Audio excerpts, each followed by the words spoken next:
7 কোটি সন্তানেরে হে মুগ্ধ জননী, রেখেছ বাঙালি করে মানুষ করনি। যদিও বাংলার পপুলেশন এখন আর 7 কোটি নেই, ওটা 10.02 কোটি হয়ে গেছে। কবিগুরু রবীন্দ্রনাথ ঠাকুরের করে যাওয়া এই উক্তি কতটা যুক্তিযুক্ত সেটা আজ আপনাদের বলবো। আগে এই ক্লিপসটা দেখুন, তারপর এর নেপথ্যে আমি কিছু কথা বলতে চাই।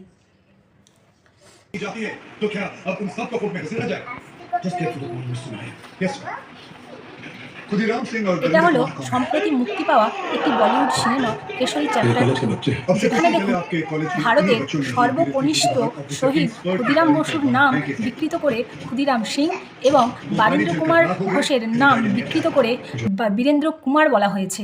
কিন্তু কেন? ক্ষুদিরাম বসুকে ক্ষুদিরাম বসু বললেই কি ক্ষতি হতো, এবং বারীন্দ্র কুমার ঘোষকে যদি বারীন্দ্র কুমার ঘোষ বলা হতো তাহলে কি ক্ষতি হতো? ইতিহাসের কথাই যদি জানানো হবে এই সিনেমার মাধ্যমে, তাহলে ইতিহাসকে বিকৃত করার তো কোনো মানেই হয় না। নাকি বলিউড ইন্ডাস্ট্রি বারবার বাঙালি জাতিকে হেনস্থা করার একটা পন্থা খুঁজে চলেছে? হে বাঙালি, জাগো, ওঠো। আগে ইংরেজদের দাসত্ব করতে, তাই বলে এখনও দাসত্ব করে যাবে? তোমাদের শিরদাঁড়া কি কোনো দিন সোজা হবে না? এই সিনেমাতে অক্ষয় কুমারের অপোজিটে একজন বাঙালি অভিনেতা অভিনয় করেছেন। ওনার কি উচিত ছিল না এটা নিয়ে প্রতিবাদ করা? নাকি উনি আমাদের স্বাধীনতা সংগ্রামের ইতিহাস ভুলে গেছেন? নাকি বলিউড ইন্ডাস্ট্রিতে চান্স পাওয়ার জন্য ওদের দাসত্ব স্বীকার করে নিয়েছে?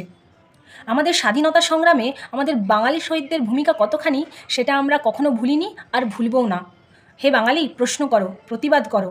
এরপর থেকে ইতিহাস জানার জন্য সিনেমা নয়, বেশি বেশি করে বই পড়ো। নমস্কার।